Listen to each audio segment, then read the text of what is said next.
Greetings and salutations, guys. I am going to review Ghostbusters Frozen Empire today. Tonight, I should actually say. It's nearing midnight, and I just got back from the screening of the movie. But quick turnaround on this one. So we're going to dive right in, and I'm going to hope that the car alarm that keeps going off in my neighborhood won't do that while I'm recording here. So we got the fifth Ghostbusters movie, except it's the fourth in the original continuity. These long-running franchises, they get a little convoluted as time goes on. This one, picking up from Ghostbusters Afterlife, we take these characters, the Spengler family and Gary, the character played by Paul Rudd, and now they're in New York. And now these four have become the new Ghostbusters team. And they're the ones out actively doing missions. Ernie Hudson's Winston is the one kind of financially backing them.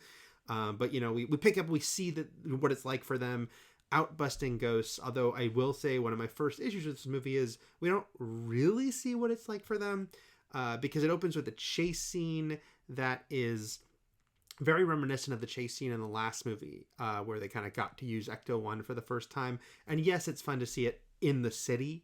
But I did want to see them kind of going around as Ghostbusters in buildings and actually kind of interacting with people in the way we saw the original cast, but these is new group of characters, and it'd be kind of cool to see that. We don't get much of that in this movie, and it felt like kind of a missed opportunity.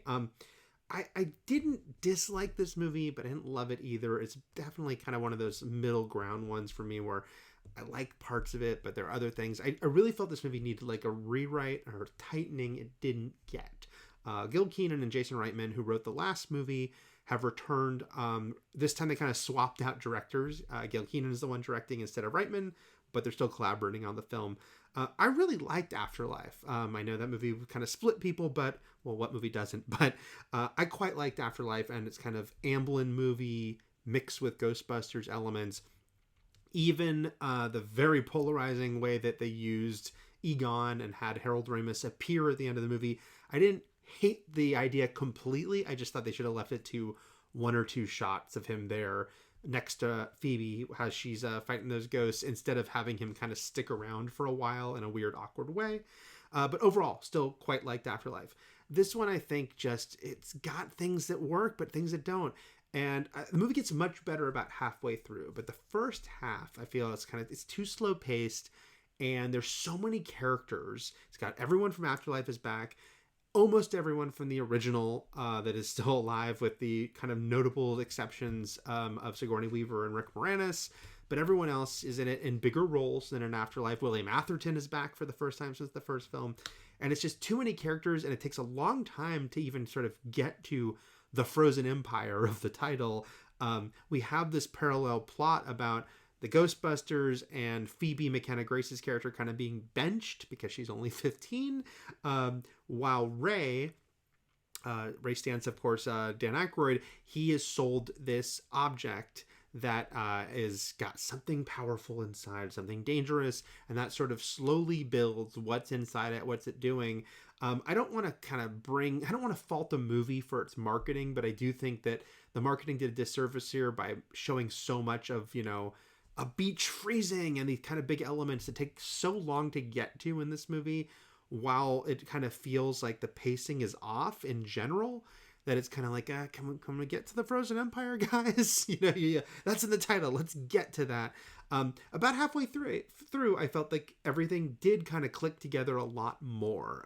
That's about when we start to get some more character. Bill Murray's character shows up. Venkman shows up. We also get a really funny scene with Patton Oswalt, and kudos to Logan Kim, who, yes, his character is still called Podcast, and that's a thankless thing, but he is a very funny young performer, I think.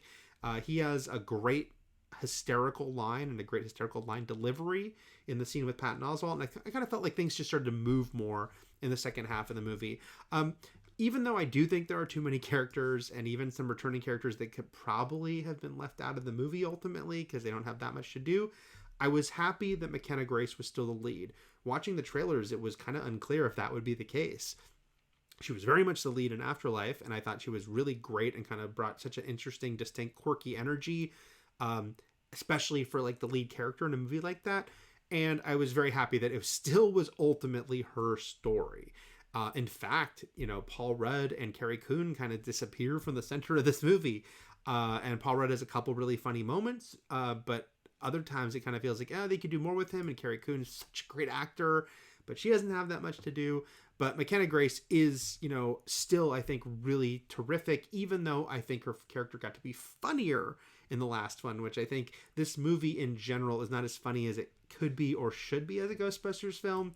The very opening, there's actually a prologue at the very opening, a flashback, leans much further into horror than this franchise normally does, in a way that I thought, well, maybe they could just do that. Maybe it could become a legit horror comedy in a way it hasn't been before. And then it doesn't really need to be constantly funny.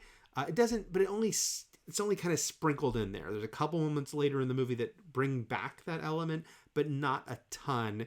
And so then there's scenes where I'm just like, oh, these jokes aren't landing completely. Then there's moments that are great and really, really funny. And I did laugh out loud a few times, but I wanted it to be more. But yeah, with Phoebe, with her character, she has sort of this interesting new relationship in the movie. I don't want to kind of get too much into the spoiler territory, but I thought it was an interesting touch both for her character, but also for the world of Ghostbusters. I really appreciated that. And amongst the classic Ghostbusters, I should say, certainly the ones who have the most screen time are Ernie Hudson and Dan Aykroyd. Ray especially, he's in the movie a lot more than he was last time, and more than any of the other original Ghostbusters. And I did like his dynamic. I liked seeing Ray kind of bounce off of Phoebe and podcast, and they have some nice moments together, nice scenes together. And so did Ernie Hudson has some nice moments too. In fact, there's a conversation the two of them have, what Ray and Winston, about their age and whether they should sort of still actively be doing this, that I thought was a cool thing to kind of bring up, even though the movie doesn't really want to resolve their debate and kind of just glosses it over by the end. But yeah, I love Annie Potts, right? And Bill Murray is a legend. But at the end of the movie, I was like, did they need to be in this movie? Or maybe they didn't need to be in this movie more than like one scene, because they aren't given anything that great or that funny to do. And it just feels like they're juggling so many characters. I mean, the movie bends over backwards to kind of give a reason for Podcast to be in New York, and for Celeste O'Connor's character Lucky from the last movie to be in New York. And then she doesn't really have much to do. Finn Wolfhard doesn't have much to do as Trevor. It just feels like there's just too many characters and too much sort of stuff happening. I think that Kumail Nanjiani is a real highlight of the film. He plays the character he sells that artifact to Ray, and then where he got it from and what his history is, that comes back into play. He's got some very fun moments. Like I said, Logan Kim, I think, is very funny in it. But yeah, this is a movie that needed to be tightened up, I think, both in the writing and the editing. It could have all come together better. And, I'm just thinking about it. It's like, why is there not more of them ghost busting, like the actual day-to-day of it? Because the Spengler family is very likable, and I like seeing them sort of bounce off each other, but it feels like they're get a little too lost in sort of the lore and stuff, which is kind of fun to be sprinkled in Ghostbusters movies. I like it, but at the same time, I thought, I want to just see these guys on the day-to-day. And yes, this movie goes hard, just like the last one, on the references and Easter eggs to the history of the franchise. Sometimes it's charming, sometimes it's a little much. Being back in New York, they revisit locations and they bring back some lines of dialogue. And I thought, maybe dial that back.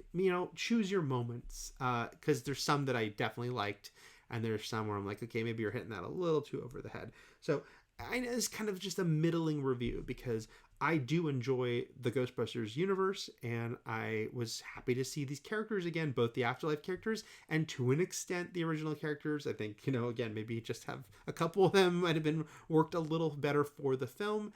So there were things to enjoy about it, but at the same time, I felt like this could have been a stronger movie overall. Even as I'm sure however this movie does, I'm sure there'll be another Ghostbusters movie one way or the other, but I hope they kind of next time can deliver something a little stronger, a little tighter, as we return to these guys running around New York. So those are my thoughts on Ghostbusters Frozen Empire. All right, take care. Thanks.